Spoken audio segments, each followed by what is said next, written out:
আমরা যারা কম্পিউটার চালাই তাদের মাঝে কিছু প্রচলিত ভুল ধারণা রয়েছে, যা আমরা মনে করি ঠিক, অথচ তা কোনোভাবেই ঠিক নয়। এই ধারণার ভেতরে আবার এমন কিছু রয়েছে যা আমরা শুনে শুনেই পালন করে আসছি, কখনো এর গভীরে গিয়ে দেখার চেষ্টা করিনি এটা আসলে কতটুকু কার্যকর। সেই যে একবার কার মুখ থেকে শুনেছিলাম তারপর থেকেই পালন করে আসছি অন্ধের মতো। আজকে ঠিক এমন কিছু ভুল ধারণা নিয়েই আলোচনা করব। আপনারা দেখছেন টেকমাই টিউন, আমি রেদওয়ান আছি আপনাদের সাথে।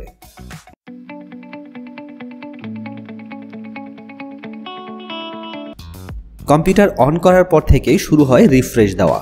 কোনো ড্রাইভে ঢুকবো তার আগে 2 থেকে 3 বার রিফ্রেশ, ড্রাইভ থেকে বের হবার পরেও রিফ্রেশ, নেট চালাবো তার আগেও রিফ্রেশ, নেট থেকে বের হবার পরেও রিফ্রেশ, কোনো কিছু ডাউনলোড করব সেক্ষেত্রে কিন্তু আমরা রিফ্রেশ করে থাকি। ডাউনলোড শেষ হয়ে গেলেও আমরা কড়া করে 2 বার রিফ্রেশ দিতে ভুলি না।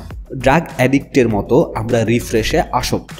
এই রিফ্রেশ কি আদৌ আমাদের কোনো কাজে আসে? একবারও কি ভেবে দেখেছি রিফ্রেশের ফলে কম্পিউটারের কোন কোন কার্যক্রম অন কিংবা অফ বা পরিচালিত হয়?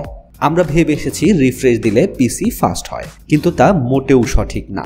রিফ্রেশ দিলে পিসি মোটেও ফাস্ট হয় না, বরং উল্টোটা, পিসি স্লো হয়ে যায়। প্রত্যেকবার রিফ্রেশ দেওয়ার সাথে আপনার উইন্ডোজে থাকা ফোল্ডার, ফাইল, আইকনগুলো পুনরায় রিলোড হয়।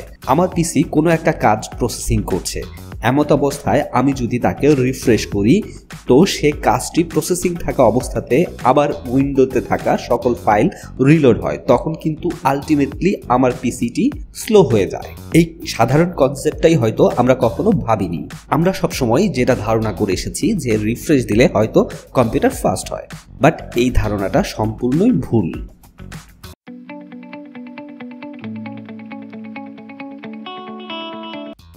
আমরা পিসিতে নিউ প্রোগ্রাম ইনস্টল করার পর পিসিটাকে রিস্টার্ট দিয়ে থাকি। রিস্টার্ট না দিলে প্রোগ্রামটি বা অ্যাপসটি ভালোভাবে কাজ করে না। আমরা কিন্তু এটাই জেনে এসেছি। আসলেই কি তাই? না, মোটেও না। কিছু অ্যাপস ইনস্টল করার পর নিজে থেকেই পিসি রিস্টার্টের অপশনটা চলে আসে। সেক্ষেত্রে তা না দিলেও অ্যাপসটি কিন্তু চলবে এবং খুব ভালোভাবেই চলবে।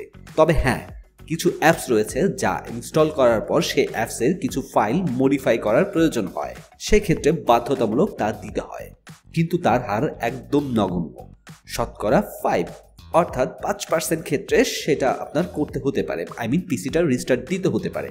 আর বাকি ক্ষেত্রে আপনি নির্দ্বিধায় রিস্টার্ট না দিয়েই সেই অ্যাপসটি ভালোভাবেই চালাতে পারবেন।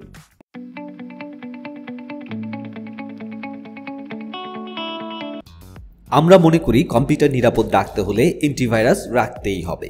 এই অ্যান্টিভাইরাস আমাদের কম্পিউটারের সকল ডাটাকে সুরক্ষিত রাখবে শতভাগ। আসলেই কি তাই? মোটেও না। হ্যাঁ, অ্যান্টিভাইরাসকে সুরক্ষা বলয় বলা যেতেই পারে, কিন্তু তা শতভাগ কার্যকর নয়। এই অ্যান্টিভাইরাসের সাথে আপনার সচেতনতা যোগ করলেই কেবল আপনি আপনার পিসিকে সুরক্ষিত রাখতে পারবেন দুষ্ট লোকের হাত থেকে। আমাদের পিসি হ্যাক হবার পেছনে 99% আমাদের অসচেতনতাই দায়ী। অ্যান্টিভাইরাস ব্যবহার না করেও একটু সচেতন থেকে আমরা আমাদের পিসিকে নিরাপদ রাখতে পারি। উল্টোপাল্টা লিঙ্কে ক্লিক না করা, ক্র্যাক সফটওয়্যার ব্যবহার না করা, কম্পিউটারের সকল অ্যাপস প্রতিনিয়ত আপডেট রাখা, কম্পিউটারের সিস্টেম আপডেট রাখা, মাইক্রোসফটের নিজস্ব অ্যান্টিভাইরাস যার নাম উইন্ডোজ ডিফেন্ডার চালু রাখা, এসব ঠিকঠাক থাকলেই হয়তো আপনার পিসি থাকবে নিরাপদ। আপনার কম্পিউটার কখনো হ্যাক হবে না এই গ্যারান্টি কেউই দিতে পারবে না, কারণ আপনার ছোট্ট ছোট্ট ভুলেই কিন্তু আপনার কম্পিউটারের নিয়ন্ত্রণ যে কেউ নিয়ে নিতে পারে।